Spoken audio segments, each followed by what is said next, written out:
सभी साथियों को मेरा नमस्कार। कल परसों मैंने एक वीडियो देखा और उसमें ये था कि अगर आप अपनी तरफ से कोई तरीका बताना चाहते हैं कि भाई इस तरीके से रिज़ल्ट निकाला जाए आगे परसेंटाइल मेथड के बजाय, तो वो आप लोग अपना शेयर कर सकते हैं। तो काफ़ी बच्चों ने इस पे बताया भी, लेकिन कमेंट्स में उन्होंने लिखा कि आप इस तरीके से कर सकते हैं कि अलग अलग शिफ्ट, जो मुश्किल शिफ्ट है उसकी लिस्ट अलग निकाल दीजिए और जो इजी शिफ्ट अलग है उसकी मतलब एक अलग लिस्ट बना दी जाए। जैसे कि आंसर की हर पेपर की हर कोड की अलग अलग होती है, वैसे अलग अलग शिफ्ट की अलग अलग लिस्ट भी तो निकाली जा सकती है। और एक सबसे जो मेन बात है सोशो इकोनॉमिक क्राइटेरिया, ये सबसे मेन एक प्रॉब्लम है और इस पर चेयरमैन से भी बात की गई। उन्होंने भी यही कहा कि भाई ये मेरे अंडर तो देखो पॉलिसी है नहीं, आप सरकार से इस पर बात कीजिए। अब सरकार से तो हम बात कर नहीं सकते बच्चे, तो कुछ वीडियो के माध्यम से मैं अपने पॉइंट्स रखना चाहूँगी, तो प्लीज़ 2 मिनट ध्यान दीजिएगा।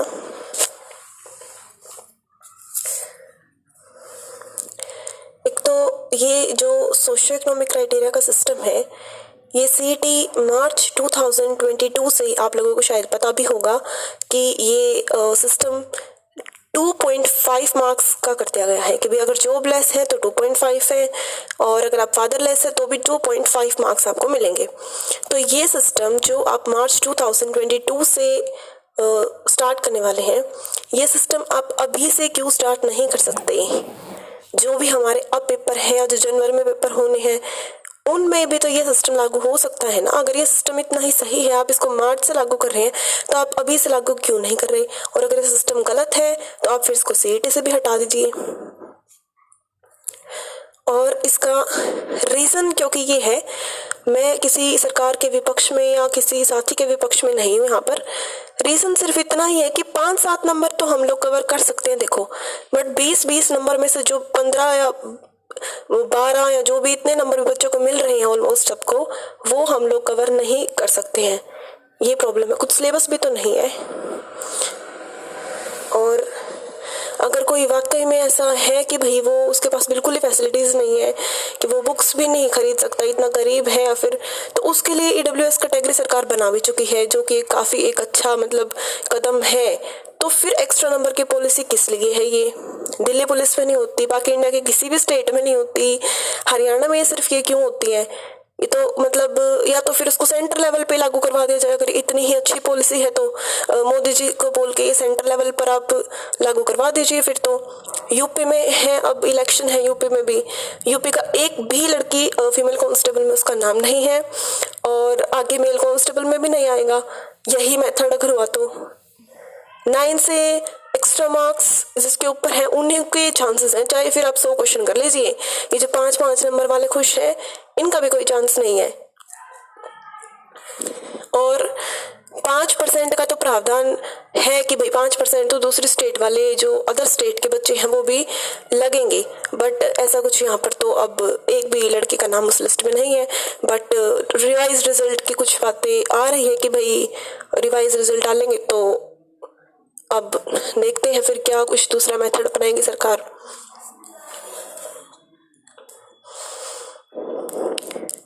और कारण इसका ये है, एक्स्ट्रा नंबर पॉलिसी का जो सबसे मेन रीज़न है कि सरकार को या कुछ लोगों को भी यही लगता है कि उन लोगों के पास सुविधाएं नहीं है। परंतु ऐसे बहुत सारे बिजनेसमैन हैं, कोई शॉपकीपर है, कोई प्राइवेट टीचर है, जो ट्यूशन्स भी, कोचिंग सेंटर इतने बड़े बड़े हैं और कोचिंग सेंटर वाले खुद अब हमारे पक्ष में है कि भाई 9 से एक्स्ट्रा वाली, जब 9 से कम एक्स्ट्रा वाली एक भी लड़की नहीं लगी तो ये सिस्टम गलत है। तो ऐसे इतने लोग हैं जो अच्छी खासी सुविधाएं दे सकते हैं अपने बच्चों को। ऐसा कुछ भी नहीं है कि जो बस सरकारी जॉब पे नहीं वो इतनी फैसिलिटीज़ नहीं दे सकते जितनी हमारे पेरेंट्स दे सकते हैं। ऐसा कुछ भी नहीं है। ऐसे बहुत से बिजनेस है जिनमें प्राइवेट लोग ज़्यादा पैसा कमा रहे हैं और सरकारी वाले कम। ये चीज़ बिल्कुल कंफर्म है, इसमें कोई मतलब इस चीज़ के कोई विपक्ष में हो ही नहीं सकता, ये सच है आज का।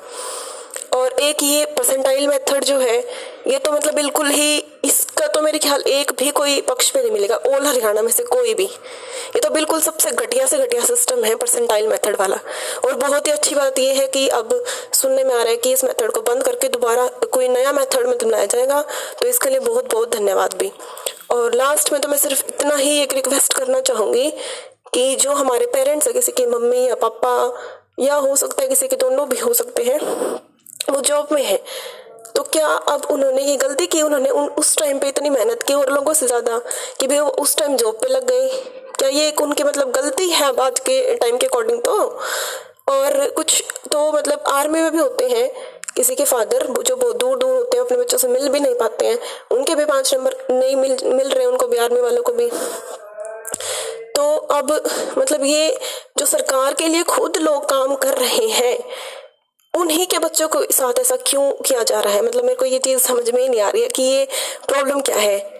मैं देखिए किसी सरकार के या किसी बच्चे के विपक्ष में नहीं हूँ, बस मैं अपनी समस्या रख रही हूँ कि भी इसका निवारण हो सके। किसी को अगर बुरा लगा हो भाई मेरी बात का, तो दिल से आपसे सॉरी है और थैंक यू। जय हिंद, जय भारत।